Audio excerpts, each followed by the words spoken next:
નમસ્કાર વિદ્યાર્થીઓ. 3.11 કોમર્સ વિષય વાણિજ્ય વ્યવસ્થા અને સંચાલન એમાં છઠ્ઠો પાઠ એ આપણે ચાલુ કરેલો છે, જેમાં 2 લેક્ચર એ આપણે પૂરા કર્યા અને ત્રીજા લેક્ચરમાં એ આપણે સંયુક્ત હિસ્સાવાળી કંપની, જેને આપણે જોઈન્ટ સ્ટોક કંપની એ તરીકે ઓળખીએ છીએ, એના વિશે આપણે ચર્ચા આ લેક્ચરમાં કરવાની છે. પહેલો અને બીજો 2 લેક્ચર જે છે એમાં એક સહકારી મંડળી એનો અર્થ અને એના લક્ષણો, ફાયદા, મર્યાદા, આ બધી ચર્ચાઓ આપણે આગળના 2 લેક્ચરમાં પૂરી કરી છે, જેમાં અગત્યની જે કાંઈ બાબતો હતી એ તમને યાદ રાખવાની પણ કીધેલી છે. બરાબર? દરેક વિદ્યાર્થીઓ ખાસ એ યાદ રાખશે.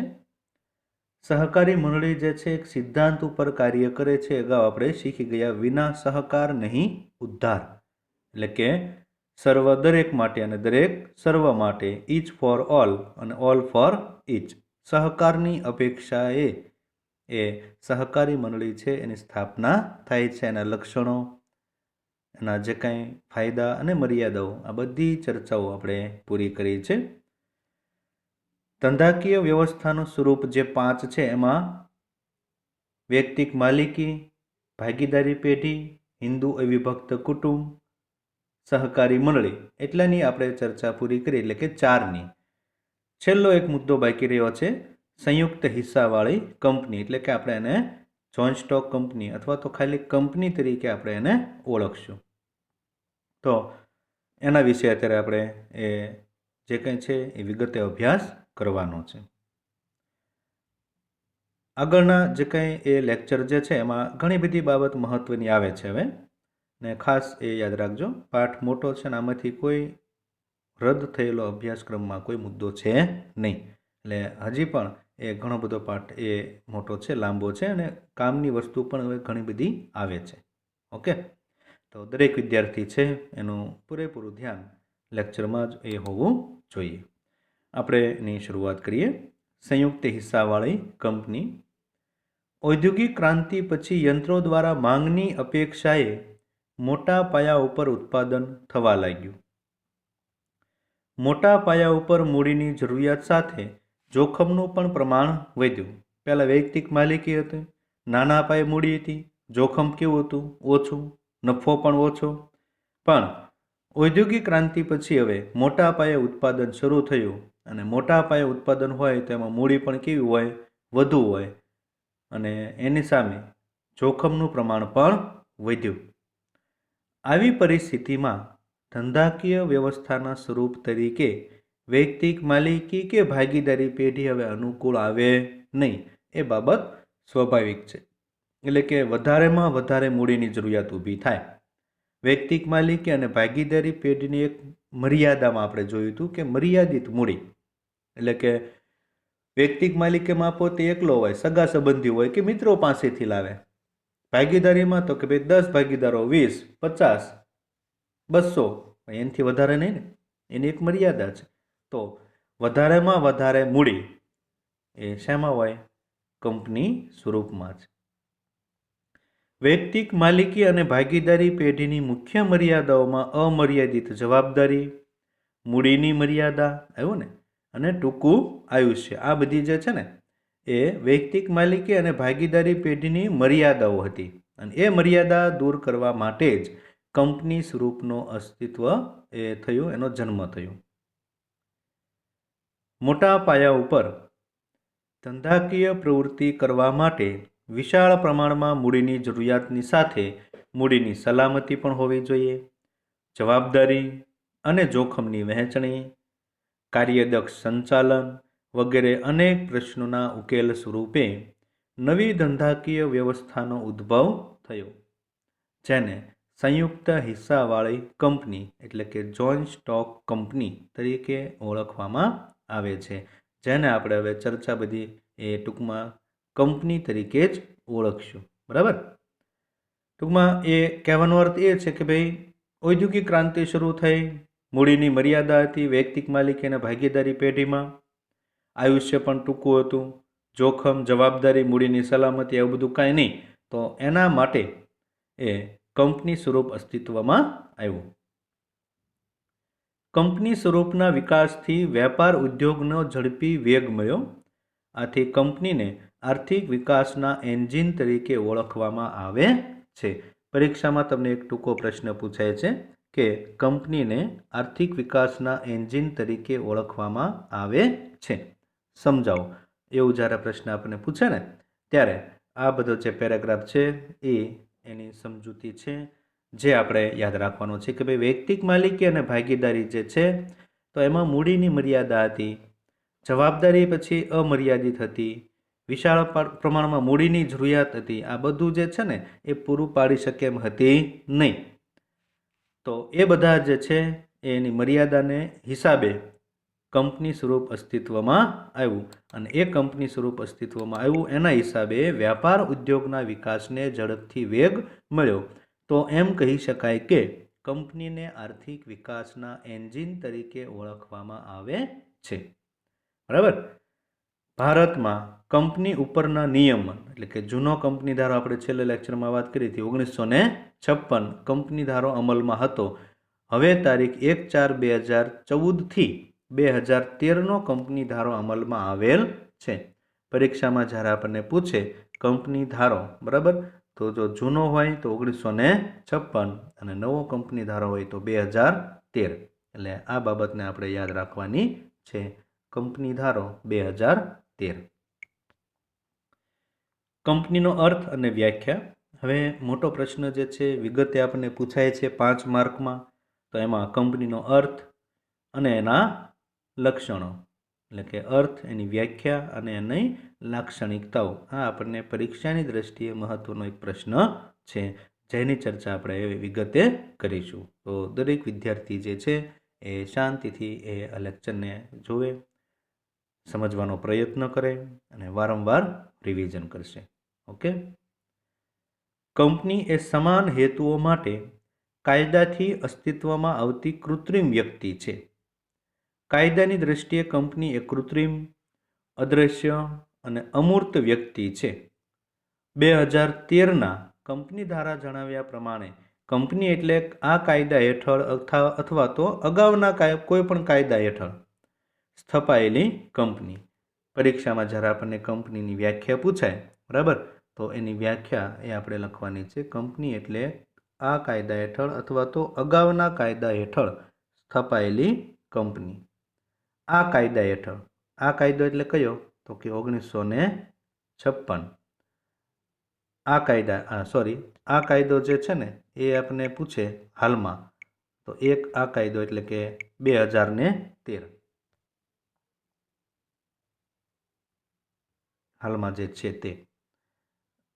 અગાઉનો જે કાયદો આપણને કહે ને તો કયો આવશે? 1956. અને હાલમાં જે હોય, બરાબર, તો એ આ કાયદો કહેવાય જેમાં છે 2013. એ દ્વારા સ્થપાયેલ કંપની એને આપણે એની વ્યાખ્યા તરીકે ઓળખીએ છીએ. કંપની એક કાયદા દ્વારા એનું સર્જન થયેલું છે. કાયદેસરની કૃત્રિમ વ્યક્તિ છે અને એક કાયદાથી એનું અસ્તિત્વ છે અને સમાન હેતુઓને એ માટે રચાયેલી કાયદા દ્વારા અસ્તિત્વમાં આવેલી એક કૃત્રિમ વ્યક્તિ કહી શકાય. 2013નો કંપની ધારો એ હાલમાં જે છે તે કહેવાય છે અને અગાઉનો જે હોય તો 1956. બરાબર. હવે એના લક્ષણો આપણે જોઈએ પછી. લાક્ષણિકતાઓ. પહેલી લાક્ષણિકતા કાયદેસરનું વ્યક્તિત્વ. કંપનીની નોંધણી થતાં, કંપનીની નોંધણી કેવી છે? ફરજિયાત છે. વૈયક્તિક માલિકી અને ભાગીદારી પેઢીની નોંધણી કેવી હતી? મરજિયાત. ફરજિયાત નહોતી. એની નોંધણી કરાવવી હોય તો કરાવી શકાય પણ ફરજિયાત નહીં. જ્યારે કંપની જે છે એની નોંધણી કેવી છે? ફરજિયાત. Registration of companies, register of company સમક્ષ એની નોંધણી કરાવવી ફરજિયાત છે. કંપનીની નોંધણી થતાં કંપનીને અલગ કાનૂની વ્યક્તિત્વ મળે છે. કંપની પોતાના નામથી કોર્ટમાં દાવો માંડી શકે છે. કંપનીનું પોતાનું નામ હોય, એમાં સભ્યોનું ન હોય. કંપની જે નક્કી થાય ને એ નામ ઉપરથી જ આખો કંપનીનો વહીવટ થતો હોય છે. પોતાના નામથી કોર્ટમાં દાવો માંડી શકે છે. કરાર કરી શકે છે અને કંપની સામે કાયદેસર કાર્યવાહી પણ થઈ શકે છે. આમાં કંપનીના નામ ઉપરથી બધો વહીવટ થતો હોય છે. કોઈ વ્યક્તિનું નામ આમાં હોતું નથી. ભલે એને ચલાવનાર બધા વ્યક્તિઓ હોય છે, પણ નામ કોનું આવશે? કંપનીનું. એટલે કંપનીનું છે એ રજિસ્ટર ઓફ કંપની સમક્ષ એની નોંધણી થયેલી છે. ત્યારથી એનું કાયદેસરનું કાનૂની વ્યક્તિત્વ મળે છે અને પોતાના નામથી જ એ કરાર કરી શકે, કાયદેસરની કાર્યવાહી થઈ શકે કંપની સામે અને કંપની કોર્ટમાં દાવો પણ માંડી શકે. આ બધું જે છે એ કાયદેસરનું વ્યક્તિત્વ, એને અલગ કાનૂની વ્યક્તિત્વ મળે છે. ત્યાર પછી એની બીજી લાક્ષણિકતા કાયમી અસ્તિત્વ. કાયદાથી કંપનીને અલગ અસ્તિત્વ પ્રાપ્ત થાય છે. કંપની તેના સભ્યોથી અલગ અસ્તિત્વ ધરાવતી હોવાથી સભ્યોના મૃત્યુ થાય, સભ્ય નાદારી નોંધાવે એવા પ્રસંગોથી કંપનીના અસ્તિત્વને અસર થતી નથી. ફડચાની પ્રક્રિયાથી જ કંપનીનો અંત લાવી શકાય છે. કાયમી અસ્તિત્વ છે. અગાઉનો કાયદો એટલે કે 1956 અને નવો કંપની ધારો 2013 મુજબ કંપનીને એક કાયદાથી અલગ અસ્તિત્વ પ્રાપ્ત થાય છે જ્યારે એની નોંધણી થાય ત્યારથી જ. સભ્યો જે છે કંપનીના, એ સભ્યોનું જો મૃત્યુ થાય, નાદારી નોંધાવે કે પછી એ અસ્થિર મગજનો જાહેર થશે, તો આવા સંજોગોમાં કંપનીને અસ્તિત્વને કાંઈ પણ ફેર પડતો નથી. કોઈ કર્મચારી, એના જે સભ્યો છે એનું મૃત્યુ થાય, બરાબર, તો એમાં નવો જે કાંઈ છે એ સભ્ય એને પ્રવેશ આપવો હોય તો આપી શકાય છે. એટલે એનો અર્થ એ કે કંપનીના અસ્તિત્વને કાંઈ પણ ફેર પડતો નથી. ફડચાની પ્રક્રિયાથી જ, એટલે બંધ કરવાનું હોય ત્યારે જ એનો અંત લાવી શકાય છે. બાકી કંપનીનું અસ્તિત્વ કેવું રહેશે? કાયમી. વ્યક્તિના આયુષ્ય કરતાં પણ એવું કહેવાય છે કે વ્યક્તિના આયુષ્ય કરતાં પણ કંપનીનું આયુષ્ય લાંબુ હોય છે. બરાબર. ત્યાર પછી ત્રીજી લાક્ષણિકતા છે મૂડીનું નાના હિસ્સામાં વિભાજન. કંપની જે છે ને એની પોતાની કુલ મૂડી કંઈ હોતી નથી, પણ કંપનીને એ મૂડી ભેગી કરવા માટે શું કરે? શેર બહાર પાડે. શેર બહાર પાડે અને એ શેરને શું કરે? તો કે નાના નાના હિસ્સામાં વહેંચી દે. અને દરેક હિસ્સો કે ભાગ હોય ને એને અંગ્રેજીમાં શું કહેવાય? શેર કહેવાય. ખ્યાલ આવે છે? કોઈ પણ કંપની છે એને પોતાની મિલકત, એ કે જે કે મૂડી છે એ ભેગી કરવી હોય મૂડી કંપની માટે, તો એ શેર બહાર પાડશે. અને એ શેર કોને કહેવાય? તો કે કંપનીની પોતાની કુલ મૂડીને નાના નાના હિસ્સામાં વહેંચી દેવામાં આવે અને એ દરેક હિસ્સા કે ભાગને અંગ્રેજીમાં શેર કહેવામાં આવે છે. કંપનીની મૂડીને નાના નાના હિસ્સામાં વહેંચવામાં આવે છે. આ દરેક હિસ્સાને શેર કહેવામાં આવે છે. શેર બહાર પાડી કંપની વિશાળ પાયા ઉપર મૂડી ભંડોળ એકઠું કરી શકે છે. શેર ખરીદનાર એ કંપનીનો શું ગણાય? શેર હોલ્ડર, શેર ધારણ કરનાર, શેર ધારક એને એ ગણવામાં આવે છે. એટલે કંપની જે છે એ પોતાની મૂડી છે એ હોતી નથી. જાહેર જનતા છે એ કંપનીના શેર ખરીદે અને જેટલા શેર ખરીદે એટલો એનો માલિક કહેવાય છે એટલા ટકાવારીમાં. અને એ બધા જ શેર જ્યારે કંપનીના વેચાઈ જાય ત્યારે કંપની પાસે કુલ મૂડી ભંડોળ એકઠું થઈ જાય. લોકોના પૈસે, જાહેર જનતાના પૈસે એ કંપની જે છે એ રોકાણ કરે છે, ધંધો શરૂ કરે છે અને એમાં એને નફો મળે. એટલે એના શેર હોલ્ડરો જે છે એને કંપની વર્ષના અંતે જે નફો થયો એના એ આધારે શું આપે છે? ડિવિડન્ડ. તો આ જે છે શેર ઉપર એ કંપની એના શેર હોલ્ડરોને ડિવિડન્ડ ચૂકવે છે. આગળ ચોથું, શેરની સરળ ફેરબદલી. કંપની અને કાયદાની જોગવાઈઓને આધીન રહી શેરહોલ્ડર કંપનીના શેર વેચી શકે છે અને ખરીદી પણ શકે છે. શેરની ફેરબદલી એ કંપનીનું એક મહત્વનું લક્ષણ છે. પરીક્ષામાં તમને પૂછી શકે છે કંપનીનું મહત્વનું લક્ષણ શું છે? બરાબર. તો ખાસ એ દરેક વિદ્યાર્થી યાદ રાખવાનું છે. કંપનીનું મહત્વનું લક્ષણ હોય તો એ છે શેરની સરળ ફેરબદલી. આ એનો જવાબ છે. બરાબર. તો દરેક વિદ્યાર્થીઓ યાદ રાખશે. કંપનીના શેર એ શેર હોલ્ડર છે એ બીજા પાસેથી ખરીદી પણ શકે છે અને કોઈ પણ બીજાને જ્યારે જરૂર હોય નાણાંની તો એને શેર કાયદેસર રીતે વેચી પણ શકે છે. શેરની ફેરબદલી એ કંપનીનું મહત્વનું લક્ષણ છે. જો એની પાસે પૈસા વધારે છે તો એ પૈસા આપી અને શું ખરીદી લેશે? કંપનીના શેર. બરાબર, શેર એ એક પ્રકારની મિલકત છે. પછી એને પૈસાની જરૂર હશે પણ એની પાસે એ પૈસા નહીં હોય તો એ શેરને બીજાને એ શેર વેચી શકે ને એના બદલામાં પાછા પૈસા મેળવી પણ શકે છે અને શેરના ભાવમાં વધારો અને ઘટાડો થયા રાખે છે. 5મી લાક્ષણિકતા જોઈએ, સામાન્ય મહોર.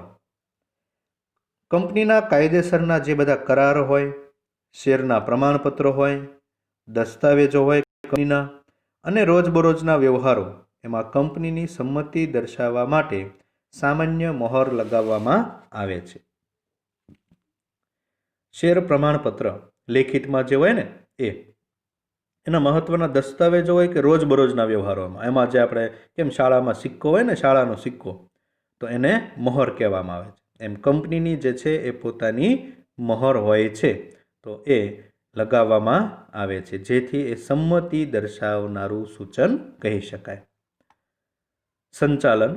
કંપની કૃત્રિમ વ્યક્તિ હોવાથી કંપનીના આવેદનપત્રને અંગ્રેજીમાં કહેવાય મેમોરેન્ડમ ઓફ એસોસિએશન.